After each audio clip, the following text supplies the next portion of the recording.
y me explicaré.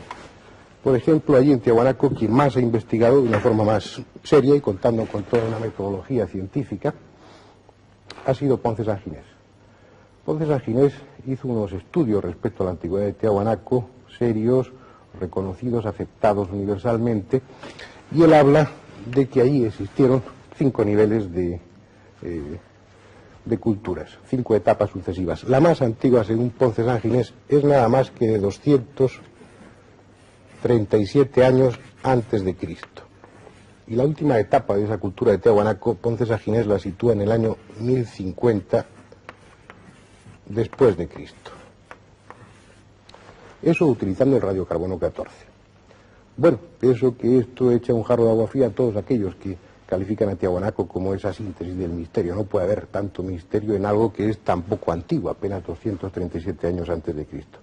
Sin embargo, leyendo atentamente los trabajos de Ponce Sanginés, los trabajos de la arqueología oficial respecto a Tiahuanaco, se llega a la conclusión de que nos están engañando miserablemente, y perdonen el adjetivo.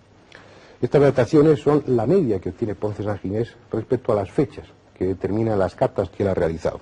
Ya saben ustedes que en las excavaciones arqueológicas se realiza una cata de unos pocos centímetros de diámetro y se llega a distintas profundidades, se sacan muestras y esas muestras se analizan y se ve así la antigüedad de esos extractos. El carbono 14, que es el método utilizado, únicamente es válido cuando hay restos orgánicos. Pues bien, dentro de los trabajos de Ponce Sanginés, leídos atentamente, se ve que con el radiocarbono 14 encontró muestras orgánicas que tenían 1700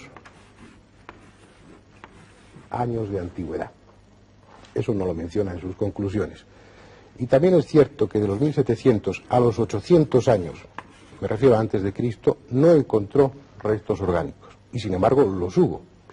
Desde 1700 antes de Cristo a los 800 antes de Cristo, alguien hubo en Tiahuanaco. Eso quiere decir que si no ha encontrado en las catas elementos de esta época intermedia, probablemente haya elementos de una época anterior que tampoco ha encontrado. Es decir, en la arqueología cuando se dice es, se debiera decir parece ser, o mientras no se demuestre lo contrario. En cualquier caso, de los 1700 años de antigüedad a los 237 antes de Cristo, que él pone como media, hay 1500 años de diferencia, que es mucha diferencia. Pero hay otro método, un método que pusieron en boga Friedman y Smith en el año 1960, creo recordar, que es el método de datación por la hidratación de la obsidiana. La obsidiana es un vidrio volcánico muy corriente en toda aquella zona, con el que se construían objetos de adorno, armas, y que tiene una particularidad. Una vez que ha sido arrancado de la piedra original, una vez que ha sido trabajado, la capa superficial de la obsidiana se va hidratando con el paso del tiempo. Si se dispone de un microscopio de petrografía con el ocular que esté milimetrado, se puede comprobar, viendo esa capa externa de la obsidiana y viendo su grosor, cuánto tiempo, cuánta antigüedad tiene ese objeto. Bueno, Ponce Sanginés, el arqueólogo oficial de Tiahuanaco, asegura que con el método de la obsidiana, de la hidratación de la obsidiana, coinciden las fechas.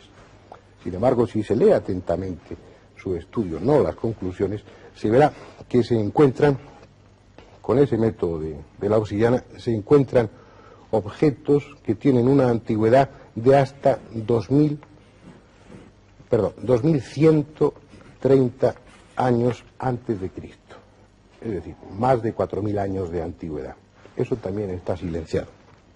Es decir, aunque los que especulan con el pasado defienden esas hipótesis tan absurdas, tampoco debemos dar crédito a la arqueología oficial en casos como este, en los que están silenciando de una manera clara.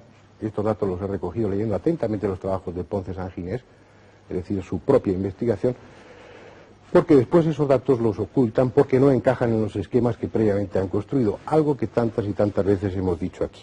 Pero no es solo la antigüedad de Tiahuanaco uno de esos misterios.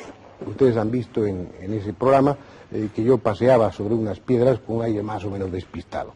En realidad no era un afán de protagonismo, sino tratar de establecer una comparación entre el tamaño de esas piedras y el tamaño de una persona. Algunas de esas piedras, una de ellas llega a pesar 131 toneladas.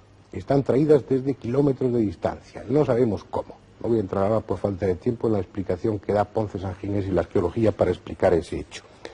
Lo que sí les anticipo como conclusión es que es absolutamente imposible que con un método normal esas piedras hayan podido ser trasladadas. Y se acumulan misterios y misterios en torno a Tiahuanaco. Y uno de ellos, no correspondiente a Tiahuanaco, sino a esa zona, Tiahuanaco está muy cerca del lago Titicaca, el lago más alto navegable del mundo, se encontró también una pieza. Es tal la desorientación respecto al pasado de Tiahuanaco y al pasado de Bolivia, que como verán ustedes en la filmación siguiente, esa piedra